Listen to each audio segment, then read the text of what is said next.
c'est rare qu'on regarde. Alors qu'est-ce qui a traduit, avant que ce soit déjà un traducteur très très renommé? Ce n'est pas uniquement une question de comprendre le sens, c'est vraiment de recréer un travail complet. Moi, en tant que traductrice, j'ai senti un immense respect. Est-ce qu'aujourd'hui les traducteurs sont bien payés? Non. Non.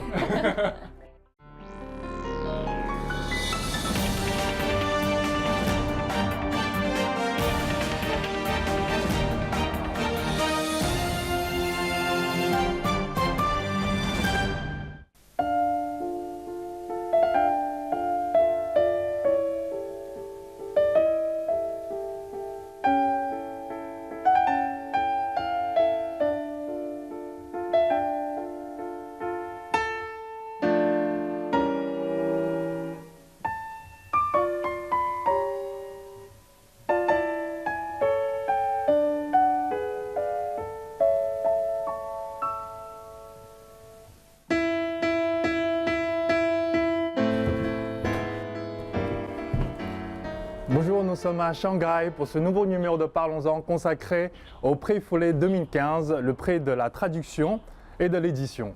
La littérature et la traduction sont à l'honneur tout le week-end du 28 et 29 novembre, ici à Shanghai, la ville de naissance de Foulet, le grand traducteur chinois. C'est la première fois que la remise du prix Foulet aura lieu ici, dans cette ville, peut-être pour lui rendre hommage à ce traducteur qui a rendu accessibles les œuvres de Voltaire, de Balzac, de Romain Rolland. Je voulais profiter du calme de cette matinée pour avoir un moment en tête-à-tête avec Caroline Puel, présidente du jury du prix Foulet 2015. Bonjour Caroline. Bonjour Chafin. Bienvenue à Shanghai. Merci. C'est un week-end avec un programme très chargé qui commence à Shanghai avec le week-end du prix Foulet. Oui. Et, je vous ai donné rendez-vous ici devant cette maison. Est-ce que vous êtes déjà venu ici? Non, alors je Non. suis ravie de pouvoir découvrir cette maison grâce à vous, puisque c'est le lieu où a vécu et travaillé Foulet pendant de nombreuses années, jusqu'à la Révolution culturelle. Le prix Foulet, pourquoi le prix d'excellence de la traduction porte le nom prix Foulet?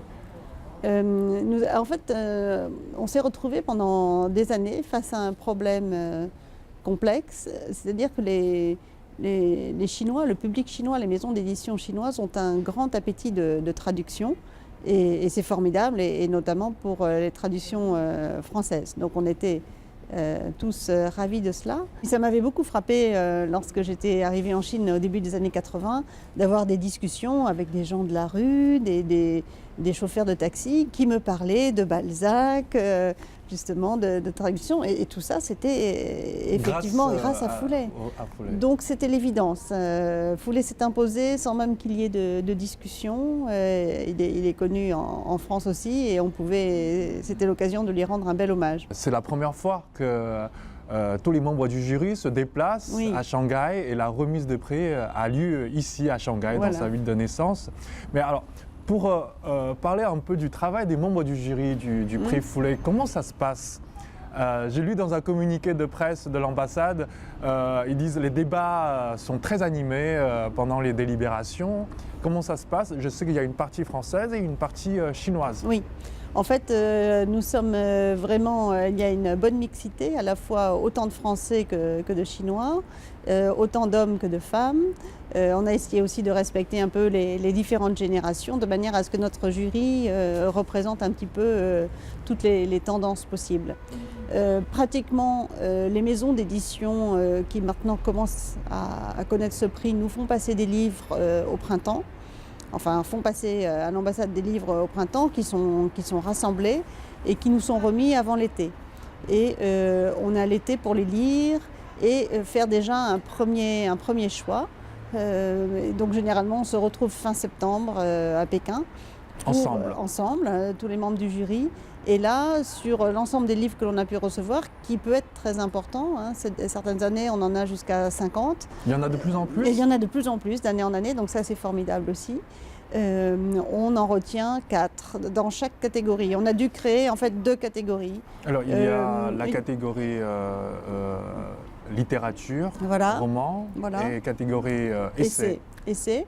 Et également, parce qu'on avait envie d'encourager un petit peu les jeunes, on a créé depuis 2 ans une catégorie qui s'appelle Jeunes Pousses, c'est-à-dire pour encourager les très jeunes traducteurs. À se lancer dans la voilà, traduction qui ne sont peut-être pas suffisamment confirmés pour obtenir le Grand Prix, mais dont on sent qu'il y a un vrai potentiel et donc on essaie de les encourager à poursuivre avec cette qualité.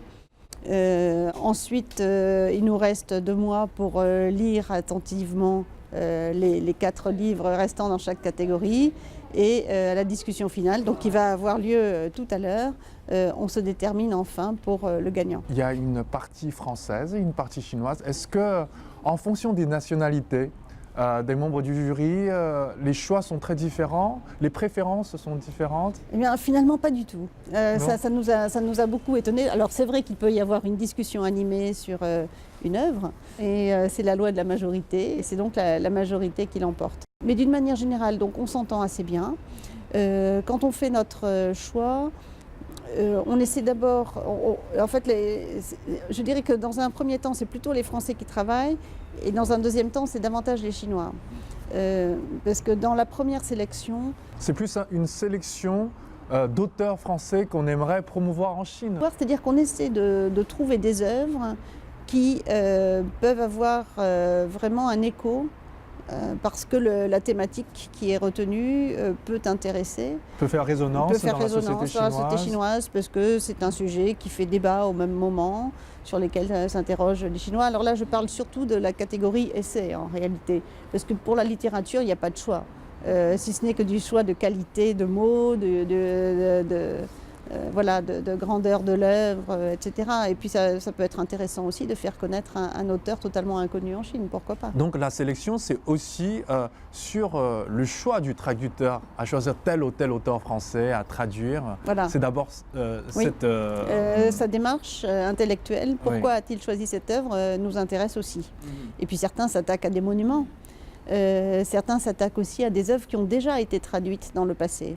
Et dans ce cas, alors là, on va rentrer dans la catégorie où ce sont plutôt les membres du jury chinois qui vont passer en avant, c'est-à-dire lire aussi toutes les traductions précédentes pour déterminer laquelle est la meilleure. Est-ce que c'est celle qu'on a entre les mains, ou est-ce que c'est une traduction qui a pu être faite 10 ans, 15 ans plus tôt et qui, à l'époque, n'avait peut-être pas été mise en avant. Un autre élément que l'on prend en compte et qui est très important, c'est aussi le travail de la maison d'édition. C'est-à-dire, est-ce qu'elle a fait un beau travail de présentation? Est-ce que c'est un beau papier? Est-ce qu'il y a des belles illustrations? Mais je dirais que ce n'est qu'un plus. Si dans le pire des cas, on trouvait une excellente traduction dans une mauvaise présentation, mais que la traduction le méritait, c'est quand même avant toute chose la traduction qui l'emporte. Les traducteurs sont en général derrière les ouvrages. Quand on lit un livre traduit, on regarde, voilà, c'est le livre de Balzac, de Molière, de Romain Rolland. Mais c'est rare qu'on regarde, alors qu'est-ce qui a traduit, à moins que ce soit déjà un traducteur très très renommé. Pourquoi vouloir mettre en avant les traducteurs L'ambassadeur de France a dit, voilà, le prix Foulet donne l'occasion de montrer leur talent et d'attirer sur eux les feux de la célébrité pour un moment. Pourquoi? C'est vrai que d'une manière générale, la traduction est un travail d'humilité, puisque le traducteur se cache presque derrière l'auteur principal, alors qu'en réalité, il est en train de réaliser lui-même une autre œuvre. Parce que c'est justement ce que l'on a voulu mettre en avant avec ce prix. Il ne s'agit pas uniquement de trouver des mots correspondants, il va s'agir non seulement de faire passer le sens essentiel de l'œuvre, mais il va falloir aussi créer l'émotion, faire en sorte que dans une autre langue, quelqu'un à son tour va être touché. S'il s'agit d'une œuvre purement littéraire, eh bien évidemment par la poésie des mots. S'il s'agit d'un essai, par le sens profond. Et c'est là où on a un petit peu le meilleur et le pire qui se côtoient. Et comme on ne pouvait pas écraser ou faire disparaître le pire, on s'est dit qu'on allait mettre en avant le meilleur, qui était un moyen beaucoup plus positif et constructif d'essayer d'attirer les jeunes traducteurs à donner du mieux qu'ils pouvaient, à peut-être prendre davantage de temps. Parce que la traduction, c'est pas juste une technique. Non. Tout dépend de la sensibilité Voilà. littéraire, artistique, Absolument. j'ai envie de C'est dire, un travail, du traducteur. oui, c'est un travail complet et parfois ignoré.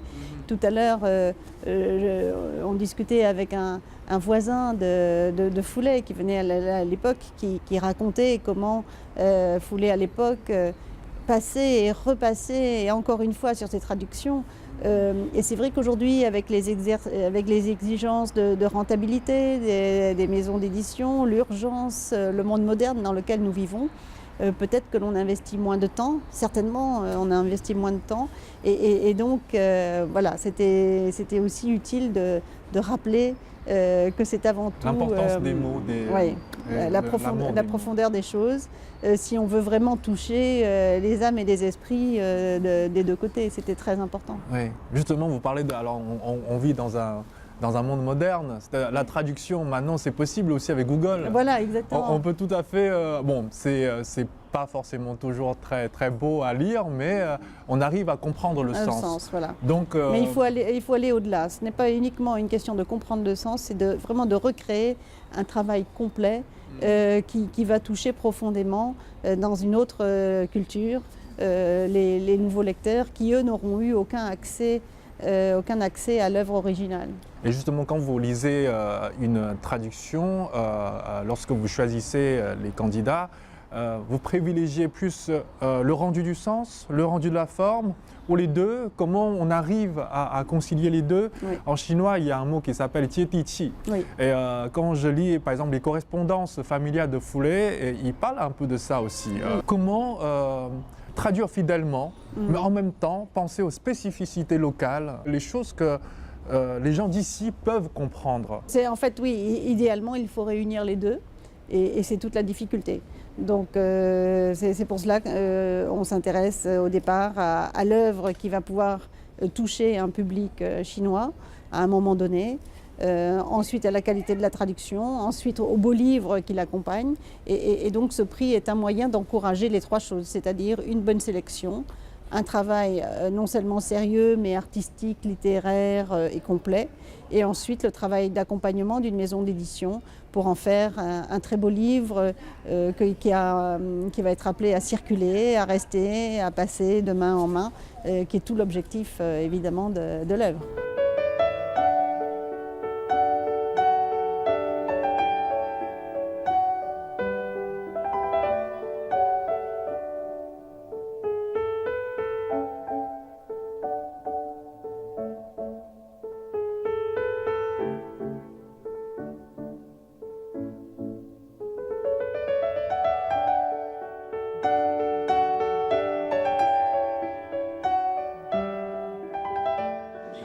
Progressive de tous les verts, fluo, émeraude, pistache, lyonnaise,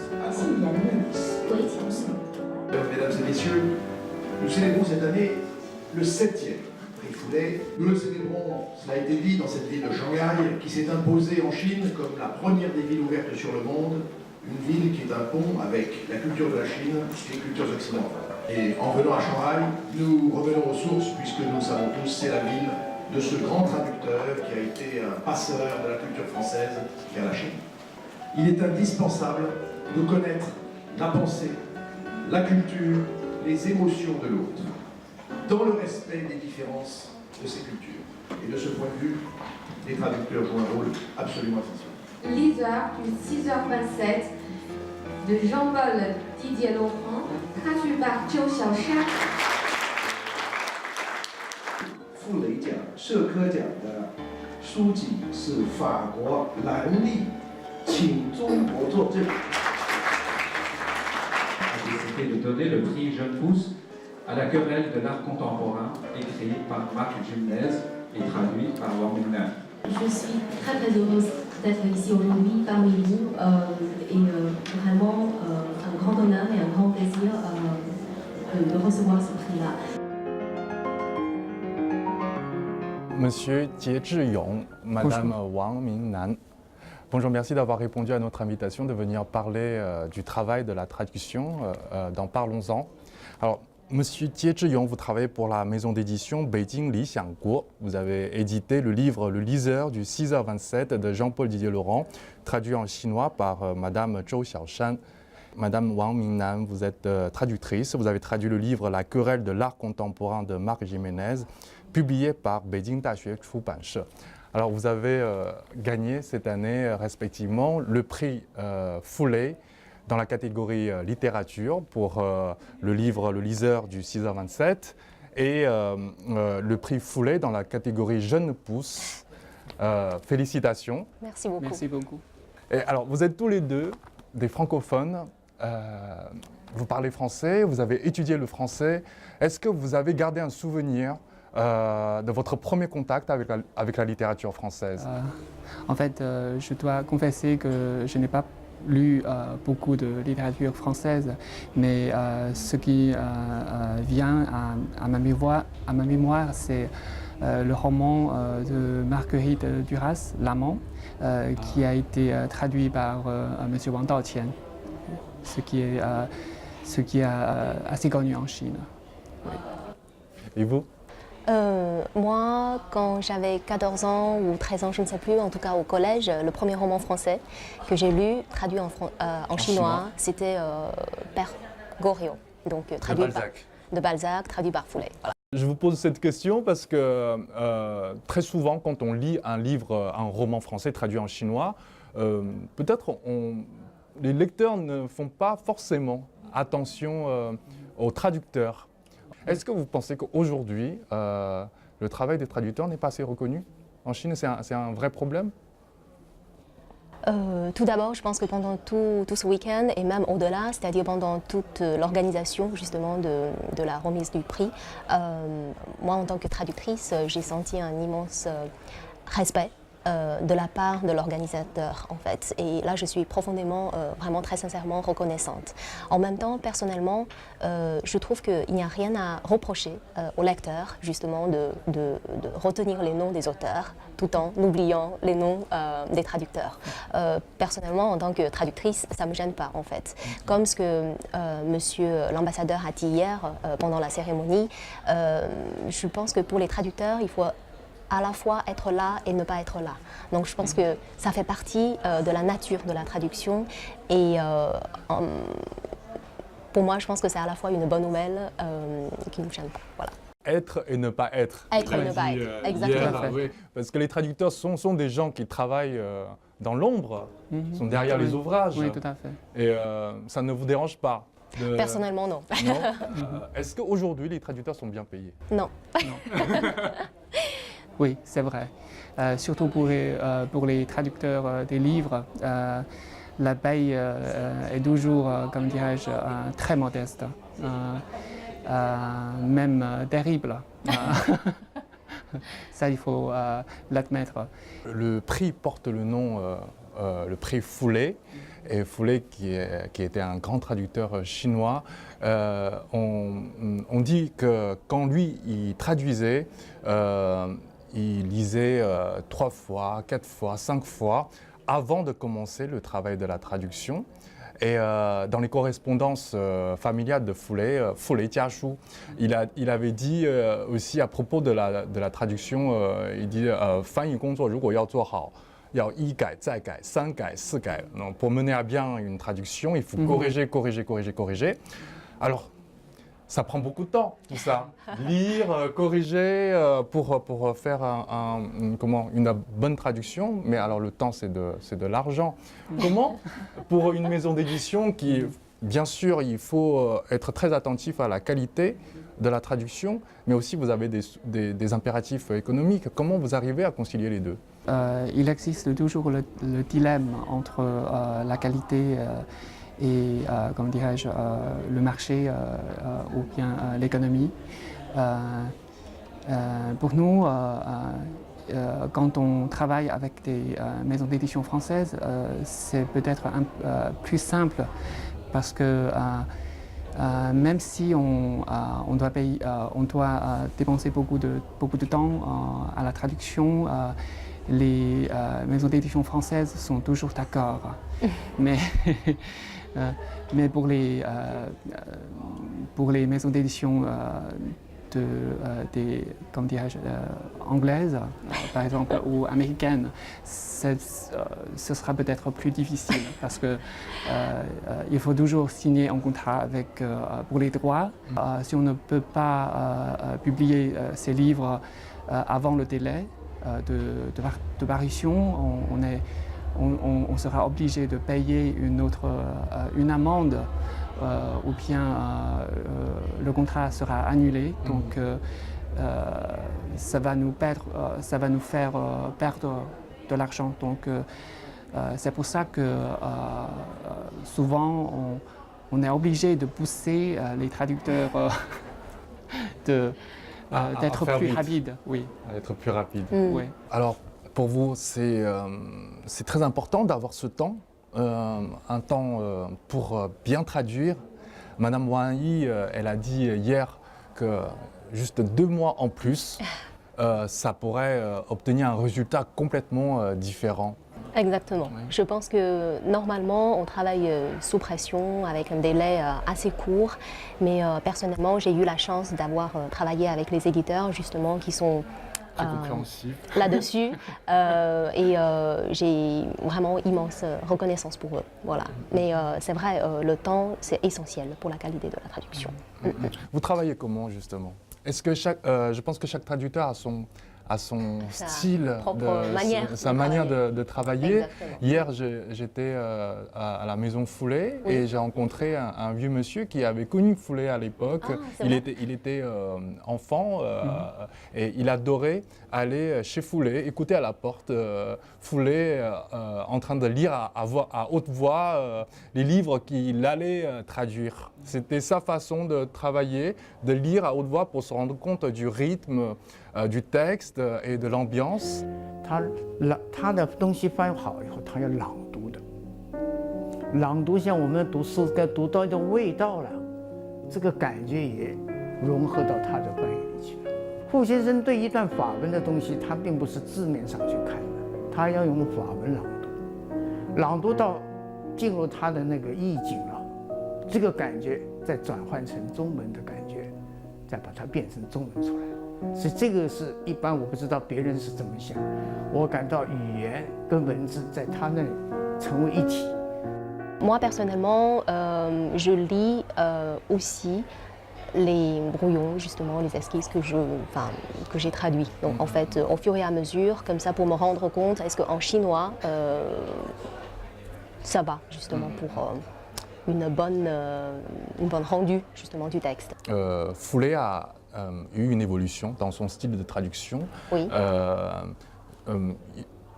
un moment, il était plus attentif au rendu du sens, et à un autre moment au rendu de la forme.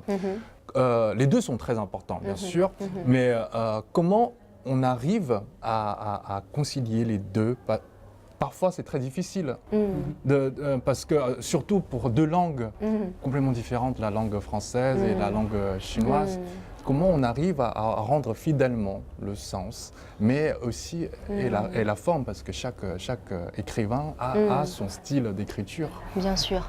Bon, c'est une question très très intéressante et je pense que c'est une question que tout traducteur va se poser tout au long de sa carrière. Moi personnellement, je considère que la traduction, ce n'est pas une question entre 2 points. Texte original, texte traduit. Français, chinois. Pour moi, ça représente plutôt une triangle, c'est-à-dire entre la langue de départ et la langue de destination, il y a quelque part entre les deux, ou bien au-delà, un autre langage, qui est le sens, qui est même l'atmosphère, qui a tous les sens justement que l'auteur voudrait exprimer à travers sa propre langue. Donc pour moi, pour arriver à ce langage supérieur, il faut passer par le texte original. Mais on ne va pas s'arrêter là. Et pour moi, ça rend aussi une autonomie et un sens de plus pour le texte traduit. Donc moi, je vois les choses comme ça et c'est ce qui m'intrigue le plus dans le travail de la traduction. Mais là, tout dépend justement de la qualité et de la sensibilité du traducteur. On parlait de Foulet hier. C'était pas un traducteur, seulement un traducteur. Il étudiait l'histoire de l'art, il était professeur à Shanghai, il étudiait, je croyais, il dispensait un cours sur l'histoire de l'art occidental à Shanghai. Vous avez un peu suivi son parcours. Qu'est-ce que vous faites maintenant? Moi, qu'est-ce que je fais maintenant? Je fais la recherche, en fait, dans le domaine de l'histoire de l'art et de muséologie à l'École du Louvre à Paris. Et parallèlement, je mène aussi des projets à titre indépendant pour organiser des expositions entre les musées, les collections étrangères et les musées chinois. Donc parfois, c'est des projets d'exposition itinérantes. Donc on voyage un peu partout à travers la Chine, etc. Est-ce que vous pensez que justement ces études-là aident dans votre travail de traduction? Là, par exemple, ce que vous avez traduit, la Corée de l'art contemporain, oui, forcément vrai. C'est tout à fait lié.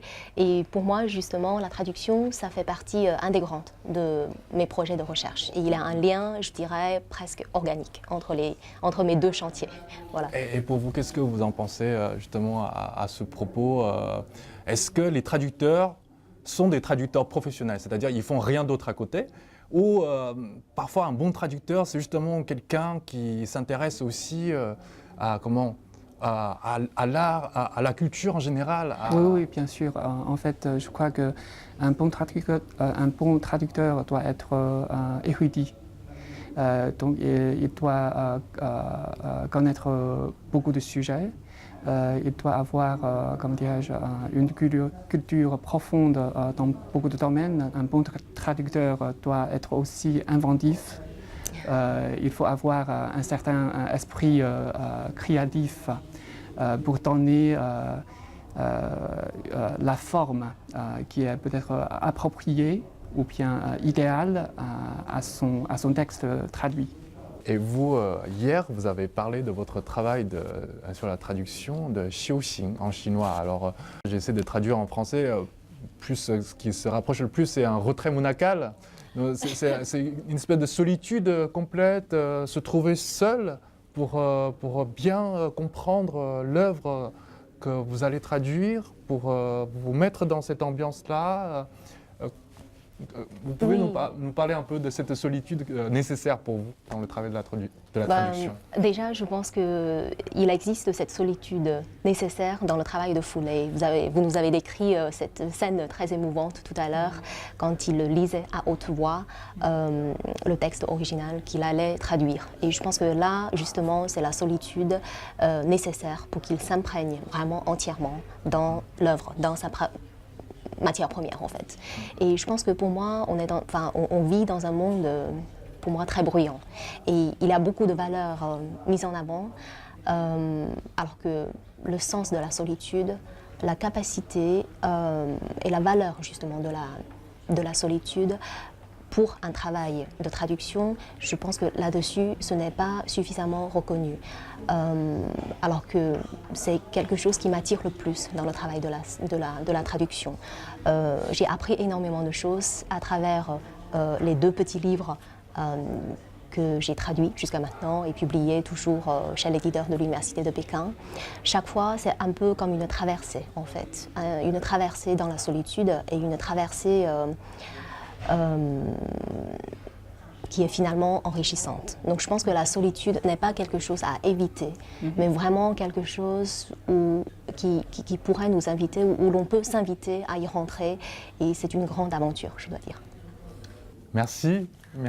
On va finir l'émission sur cette très belle phrase. Et l'ambassadeur, il a dit hier, la traduction, être un bon traducteur, peut-être c'est justement se soucier d'être et ne pas être. Et surtout, il a dit aussi, j'ai noté, il dit le monde entre dans sa globalisation, et c'est là où c'est important de connaître l'émotion de l'autre. Donc je pense que le travail du traducteur en ça est très important. parce que ce sont des gens qui œuvrent dans la meilleure compréhension de culture, de civilisation. Donc bravo encore à votre travail respectif et bonne continuation. Merci beaucoup. Merci. Merci. Très touchée.